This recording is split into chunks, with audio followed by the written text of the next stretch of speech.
Ia Samoa malau whaafonga le nei tu lau le tai au, e mai se fwoi o lau mai mo mai. O le nei fwoi ua moa se awa noa, tātou te talatala noa atu ai fwoi le tātou polo kalame nei, se tasi fwoi o wha la potopotonga i to tonu o New Zealand nei, ia ua wha penau nei, whai fwoi mo lātou sao i la tātou atunu nei, ai mai se lava fwoi o tangata nuu i le nei tai au, se tasi o vaenga o le tātou polo kalame lea, ua whaingoa ina o le tamau a inga ola, ia le nei la tai au Samoa malau whaafonga le nei wa whaatasi mai ia le afionga ia Saoatulagioletagaloa Penina Ifopo o ia foilea o le founder o le Fale Lalaga Cultural and Education Center lea ua mafuta mai le nei tai au ia whaatalofa atu i lau afionga Saoatulagioletagaloa Penina Ifopo i le nei tai au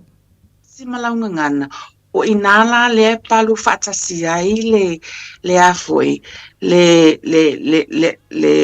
fainga o kako o le sona ma workshop tasi so ele fa pe na o le I think o le fale la langa la vaia o nga ko redefining le education le approach le fa o nga tono o onga e pe o le approach tono a onga male metotia o fa nga tono a onga e sa mai le tusi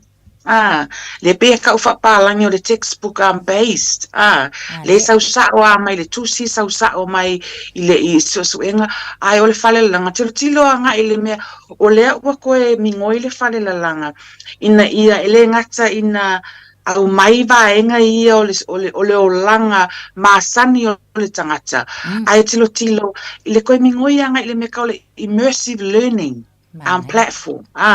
e fa feanga ka fa e mai le tangata Samoa ele ngata o le tangata o le alo male pole matua fo ina soifuane i tona nei atu nuu o lo mana o mia se toi so o ilanga ngana ma toi so o ilanga nganu ma toi au mai vaenga taua ia e toi mana tuai tua ama ngafa male mea e o mai ai e pei o le vaenga lea tiro lo lea o na au mai faatasi lo lea faonga lo lea o mea tō tino po o alanga oa resources e pei la o lau fala o lo la langa ai e le ngakanga kilo atu ia i la tau i lunga o le online o le fo e sa fa ile le au kafal matua o le sa fai sa o mai ale matua u le o ngai fa pe wa foi o ngai ele o langona i tamaiti pe le ngata o tangata matua ai fo ile fai fo inga nga tanu nga kangu le lau fala e kau fo e ke lo fo le texture le lau fala ona e lo ai le o le ngata o lo va ai o le songi se i tulo ai o la fo ile tautala malenga ngana ia ma foi ma le feeling fo ingale wo ko ngeki aku o ile stangata e pei o le a foi e pei o le tali atu le la fesili Natasha Malo le fonga e laua fionga foi. O le sila vaenga le la ua maua atu foi le nai tu i tūlanga foi matau mawhainga lava o lo tangtanga ai le wha la putuputonga. A wā lava le soifua lau le lei o tangata ia o le tātou si o manga foi. Laua fionga. O le a sau tangata e iai se au ngā o le tātou Fale Lalaga foi ma o onga foi ma le wha leanga nu o lo whaatino ina. E iai se au ngā ile i tu fo ila le ile vaenga o ila to e afia I ngase o le mafaufau. O le mea tonu lava nan tau lato ai se a foi. Se tala Natasha wa sa tonu ai lava. O le ile ngana lava ia ma le lalo langi o ila to e la langa.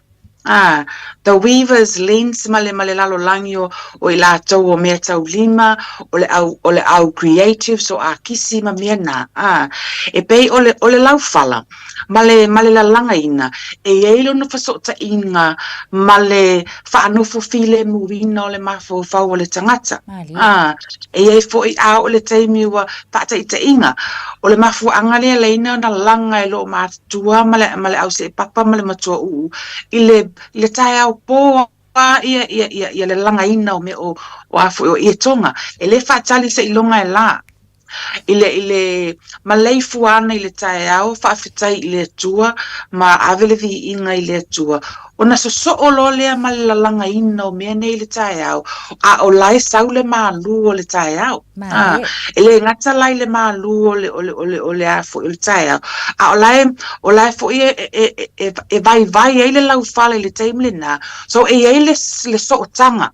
le so tanga o le lalanga ina o le walu sa walo ma fau le lalanga ina o le fala lea ia sa ia maula matala langa so te lelo na afia te lelo na lo na o nga mal te so tai ele na tanga so kai malo fatu te so tai malo ma fau te so tai malo tino atoa awa foi o leo makua e te le sa fa ilunga o le ke sa fa ilunga o le afa te ingo sa mo le sa fa ilunga o le afo o le fala so ke le tu ma fai lenga yo inga lo sa fai so o le makua ai ave se u ma me nga fa le ton mo lo ma fo ma e popole ai ale la aru sa walo ma fo le langa ina o le afoi o le ia tonga po le fala le ai te nga lue ai e pei o le vaenga ta u lava le na o te le ilo o le ma fa po la sa la se pei ole se taula se ma se pai fo ta u ale na pe le ka we palangi o le therapy ile pe afa pe o se tanga la langa taksai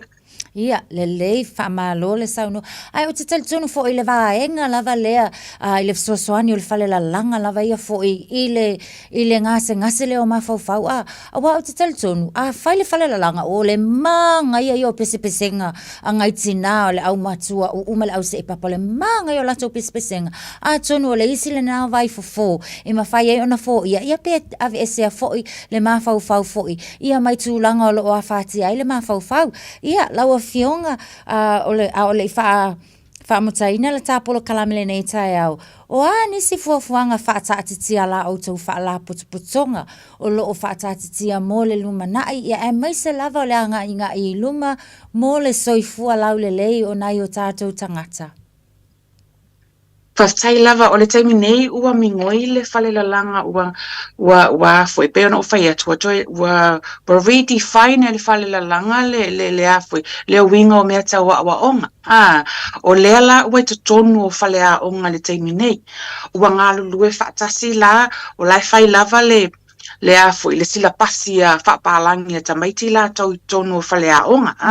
ngā lulue e mawhai a onga ua umana awa o ina ile poto masani mai universite mana o na au tafala o lo o ngā lue atu wai le fale la langa ele ngā lue le mawhau ai ngā lue i tonu le loto ia whapeonga ngā lue sa o a kango sa o ai le a o le loto tamtiti Samoa o la ilo na loto o langa ngana o la na tu malanga na nu ia le ngata ilea o le o ina i tala fasolo pito fa feana tuto tasi Samoa pe o tala fasolo pito Samoa mai le amatanga ai le yo o atu missionary e o le taimi no o atu ai missionary fa solo mai ai le taimi ne ia o mai al taimi o mai New Zealand so o vaenga na ua ngalue iai o le o ina le o tala fasolo pito po le history o le atu nu o Samoa awa ai po fea o ai tangata muana na nofo na foi na whapea ona na tau nuu Samoa ese tu ai ngā vaenga so o le sifo i vaenga o le ia malama i le ese ngā o sauwhainga i le ese ngā o sauwhainga i tonu le nuu a wa a malama tamaiti a onga i ese ngā o sauwhainga e malama fo ilo na tūlanga ma le mea e nofo ai ma le vao ngangana ma le ngangana e whao ngā ina i lea taimi i lea sauwhainga ma lea pito nuu po fea le mea ngai ai so o le vaenga le na o lea wa o whaanga solo ai nei por kalame ala fale lang e le ngata langa nga lue te tonu o le community matangata mātutua a o le fo uwanga lue atu i te tonu i tupulanga Samoa o loo soifuana I tōna nei atunu. I le tau mawhainga lava o le ngangana ma le ina ia mawaa o tātou tangata. Ele na o tamaiti la iti po tupulanga ma tangata mātutua fo. Awa a mawaa lava tātou I nei mai loa tātou wanga waa ile nei atunu. Ia mawhai fo inga ngawhaingo fia fo ina o fia tu I whaalanga mai a papalangi. Ai alawa malama le mautul me sa wai. So ole whaala putonga le na ole future plans o anga ia tu iai ole fausia leo se a o nga Samoa lava ia ina ia nga lue lava sila pasi Samoa a o ina ile ngana Samoa ma fai pa o ngao tātou tangata mātutua le au sina lo ia ile poto male ata mai e whaasoa ai awa ole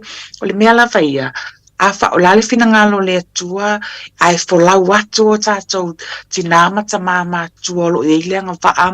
male poto. Ia o le ale ua folau atu ai male nanga waa. O le taimile nei a o lo soifua, o le taimila nei tātou te tapu e ai whanau. Ina ia whaasoa atu. A wase lu mana I le male manuia ia pei o le whaamalamanga le nā lau a whionga whalitua Natasha. Whaaftai lava laua fionga foi le fonga le nei tai au. Ia e tali tonu le whaamoe Samoa le nā ua e whaafonga I le anawa tau foi le ngata foi le nā o le whaamoe ma le sini au tū o le nei foi whaalapu tonga o le tau mawhai lava lea ina ia whaapena o na so o pea foi le whau ma ia whaapena o na whaamalo sia pea foi la tātou tū ma la tātou wanga nuu ai maise lava foi I tafa uma o le soifuanga I le ngata I le whaaletino le malosi le tino le langa o le malosi fo I le mafofo ai fasili fo I le malosi o le soifua fa kerisiano o le ai moli tele atu ai fo I le faafatai la tata polo kalame nei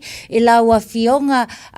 Saoatulagioletagaloa Penina Ifopo le nei tai au molo sao matango fie I le longo puia li ina fo I lo tata watunu mai maise o la tata faafafonga anga Samoa le nei tai au I le anava tau fo I ai maise fo o le au ngā foi o lo tau mawhai foi ai la o tau wha ala potonga wha awhitai tele mo lo wawanoa.